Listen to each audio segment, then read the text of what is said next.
Ele foi o cavaleiro da esperança no tempo em que o brasileiro ainda tinha esperança. Chegou aos 90 anos e não desanima. Continua firme na batalha política. Eu vou chamar o camarada dos camaradas, Luiz Carlos Prestes.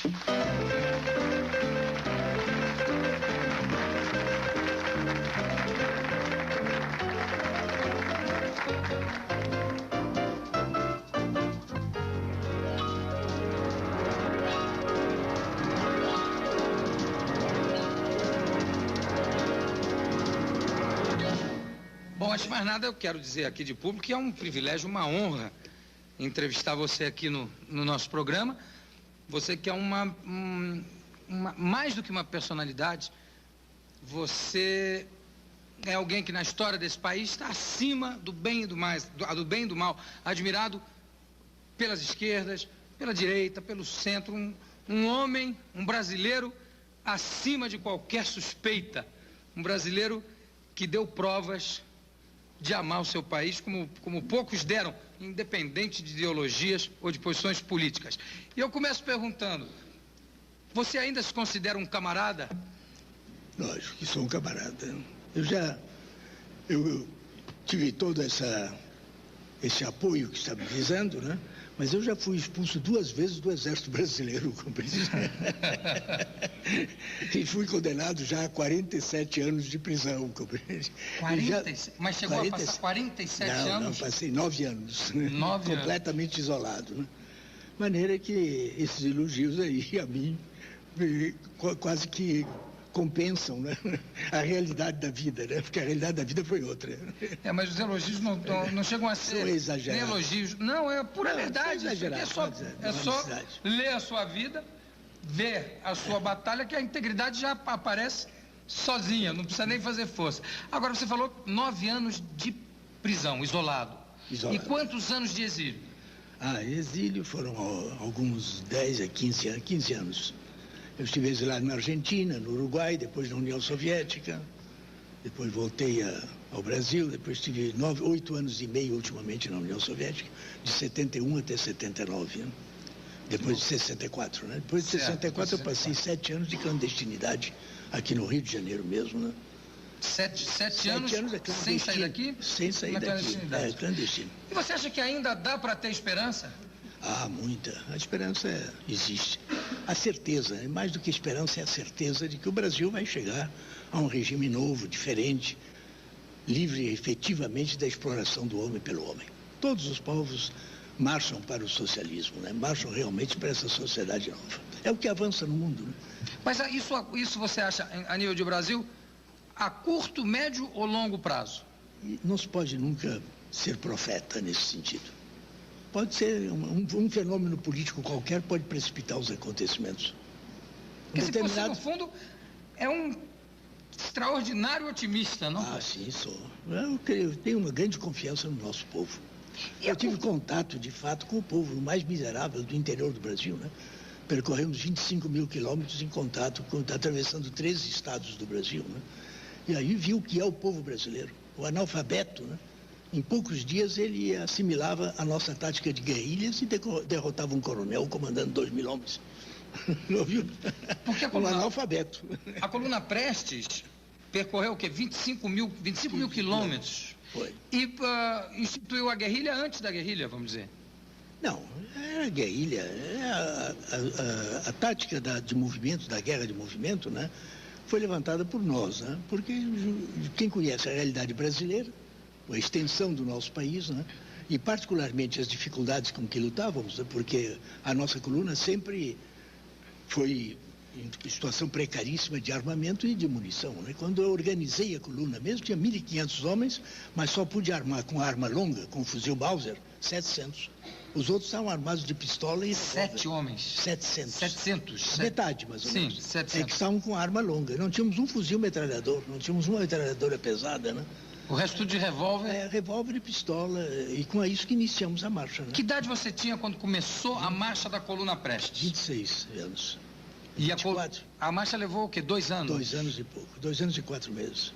Agora, você acha que hoje, com o Embratel, comunicações e tal, seria possível o surgimento de uma coluna, como a coluna Prestes? Não é possível. Hoje já não há mais condições para isso. Naquele momento era oportuno, era o possível, e nós derrotamos 12 generais brasileiros, né? Porque a tarefa deles era liquidar com a coluna, eles não liquidaram. Nós fomos vitoriosos, né? Porque esse era o objetivo deles, era liquidar a coluna. E não conseguiram, né? Desde o general Rondon, né? Inclusive o general Rondon, é verdade. Foi quem lutou contra nós no Paraná, né?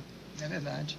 Agora, além dessa diferença que você disse que hoje não seria possível uma coluna como fazer o que fez a coluna Prestes. Aviação, helicóptero, paraquedismo, tudo Exato. isso é... E as comunicações também? As comunicações são muito mais. Agora, quais são as outras grandes diferenças que você sente entre o Brasil de 1927 e o Brasil de hoje?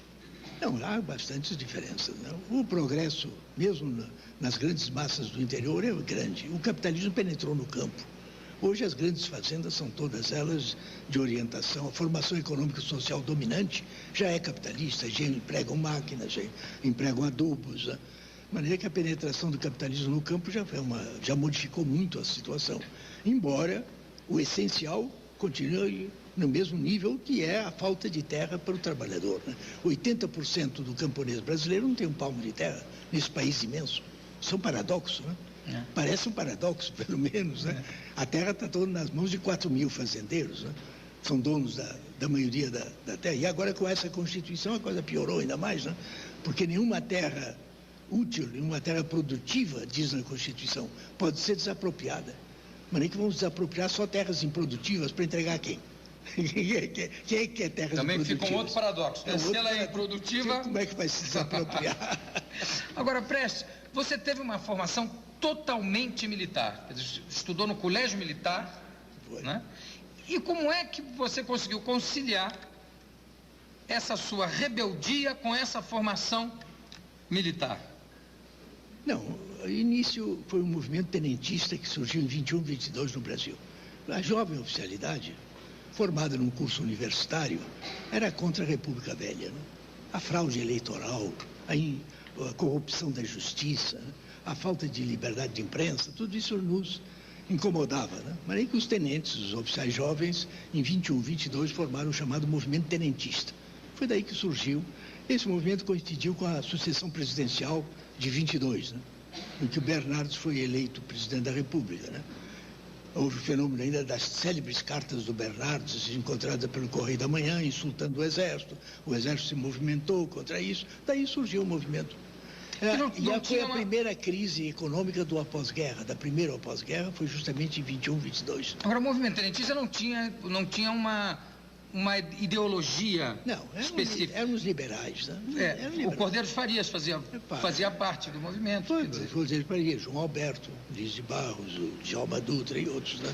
Todos nós protestávamos contra aquela realidade. Você sabe o que era eleição nessa época no Brasil, no interior? Aproveitava o domingo da missa, para que os verdadeiros eleitores do fazendeiro assinassem um livro. No dia da eleição, o livro já estava feito, a eleição já estava feita. Aqui no Rio de Janeiro, mesmo aqui no Rio de Janeiro, o voto não era secreto. Mas é que o indivíduo, cada um que tivesse um diploma, podia votar, um título, uma carteira de identidade, né? Mas ele podia votar 2, 3, 4 vezes, quantas quisesse. Quer dizer, não havia controle nenhum. Não havia nenhum controle. E a apuração, já havia uma apuração, depois a Câmara dos Deputados fazia outra, invertia completamente. Os derrotados passavam eleitos, os eleitos passavam derrotados. Era assim que era a eleição no Brasil.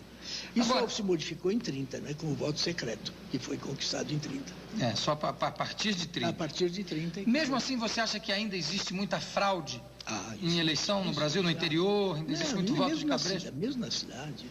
Na eleição de 86 para governador parlamentares aqui na Guanabara, a fraude campeou, né? E o pior fraudor foi a própria Justiça Eleitoral.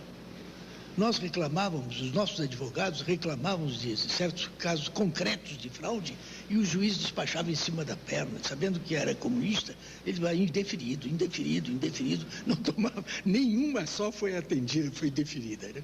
E eram casos concretos de fraude, né? Agora, você acha que ainda, hoje em dia, ainda existe aquele fantasma, assim, quando se fala em comunismo ou em comunista? Ainda existe muito. O anticomunismo ainda é muito vivo no Brasil, né? É incompreensão, né? Eu, desde que voltei da União Soviética, em outubro de 79, depois da anistia do Figueiredo, a minha preocupação maior tem sido essa, falar com o maior número possível de brasileiros para ver se elimina esse anticomunismo que não tem nenhuma razão de ser no mundo de hoje, mas que ainda existe, e talvez formas mais encobertas, mas também mais profundo. Mas existe, não existe o anticomunismo. Agora, o Prestes, você no tempo em que esteve preso, chegou a ser torturado? Chegou a sofrer tortura? Não, a minha tortura foi moral apenas, né? Foi a expulsão da minha companheira, né? Que não tinha nenhum processo, não tinha nenhum crime, e, no entanto, foi expulsa para ser entregue gratuitamente ao Hitler quando ela estava com o 7º mês de gravidez, já, quando ela embarcou num navio alemão, podia até morrer a bordo, né? E é um filho de um brasileiro, né? O caso da Olga Benário é talvez o caso mais terrível. Foi um crime do Getúlio, de crueldade. Né? Porque sem a assinatura dele e do Vicente Raul, que era ministro da Justiça, ela não seria expulsa. Agora não foi só o Getúlio, hein? Porque o Supremo Tribunal Federal também unanimemente negou um habeas corpus a ela, solicitado por um advogado de reconhecido valor aqui no Rio, Heitor Lima, que requisitou. E ainda apelou para o consultor jurídico do Supremo Tribunal, que é considerado um santo da jurisprudência brasileira, o Sr. Clóvis Bevilacqua, né? Mas em última instância, pela expulsão dela. Em última instância, numa ditadura, como era o caso do regime do Vargas na época, ele passa a ser o principal responsável. É o principal responsável. Sem a assinatura Filinto dele. Miller. Sem a assinatura dele. Não, Filinto Miller era um funcionário, era um secundário. Era um secundário, quer dizer, não tem a responsabilidade maior. A responsabilidade maior é do presidente da República. Eu gosto de explicar, talvez algumas pessoas não saibam, mas a Olga Benário estava no Brasil, já era fugitiva do regime nazista, porque ela lutou contra o nazismo, já fazia política, né? Ainda menina, não era? Ela ajudou a libertar um preso. Ajudou a libertar um preso em pleno tribunal? Não, em prisão. A pior prisão da Alemanha, que é a prisão de Moabit, ela organizou com muito cuidado e voltou. E depois disso, o retrato dela foi posto nas paredes, dava um prêmio para quem ela fugiu para a Áustria e de lá foi para a União Soviética. E além disso, a Olga era de família judia também.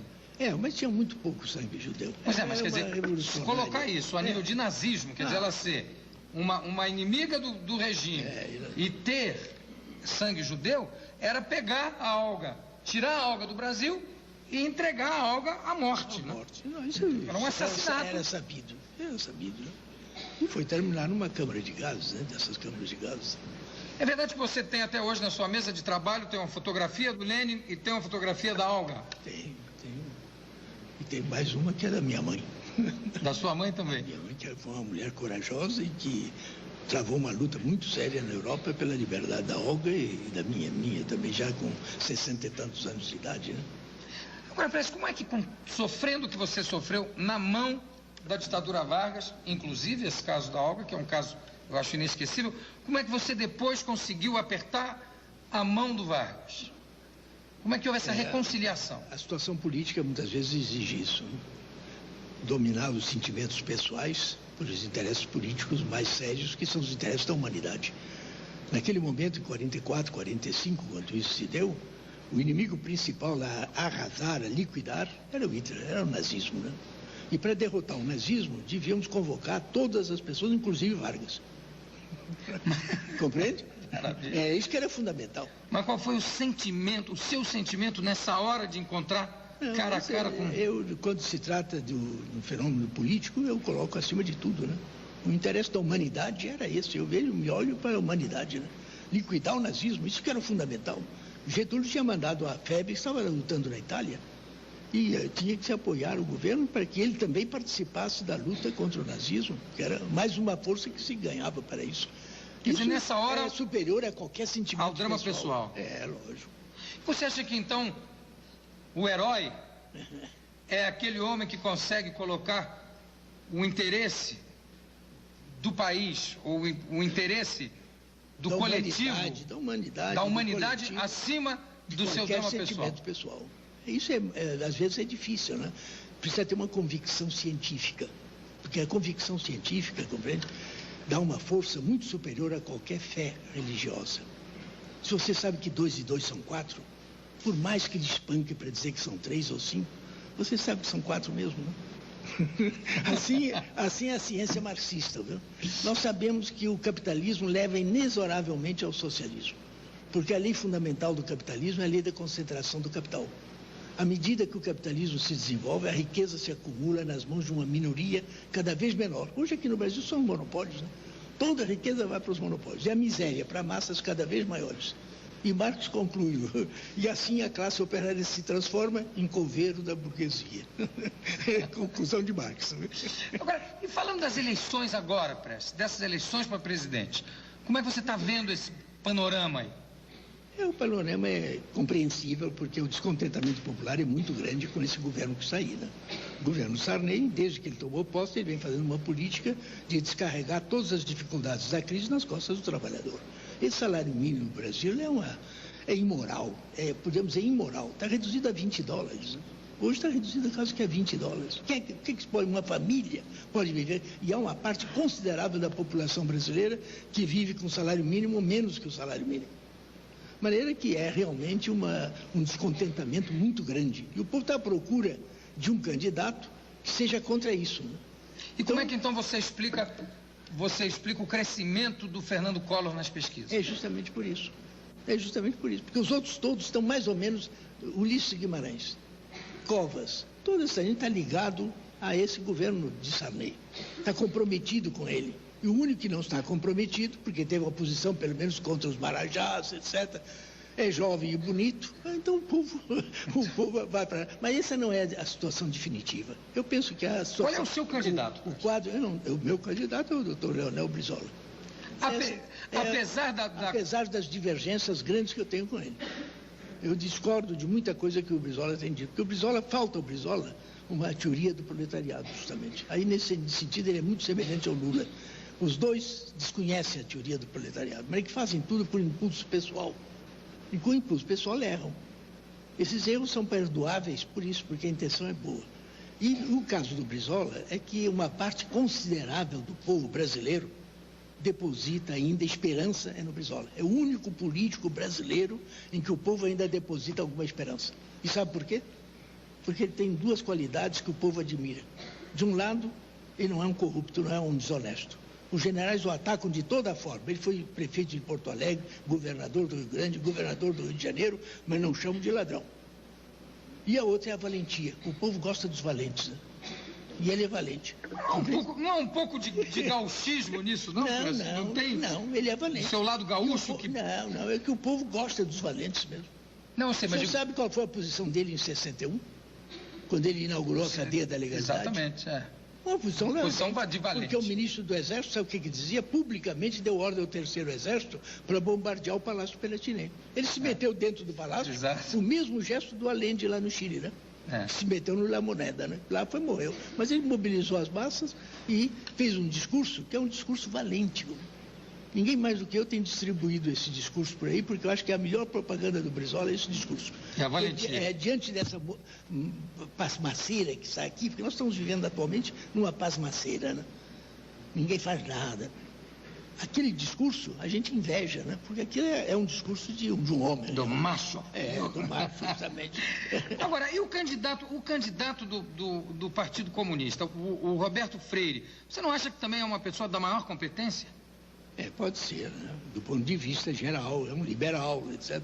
Mas o Partido Comunista Brasileiro, qual é a política dele? É de apoiar o Sarney. Ainda agora eles publicaram um documento, Resolução Nacional do Diretório, Resolução do Diretório Nacional. Frente única, sabe como que eles querem? Dos trabalhadores com o governo e com os empresários. Então é um capitalismo que não tem mais nenhuma contradição, né? É um capitalismo pacato que não tem mais contradição com ninguém. Includente. Tudo. Quer dizer, então, e o Roberto Freire defende essa tese, né? Essa tese que ele defende. Então ele é agradável a todo mundo, né? Mas não tem voto. Apesar disso, está com 1%, né? Ele vai continuar com 1%. E o Lula?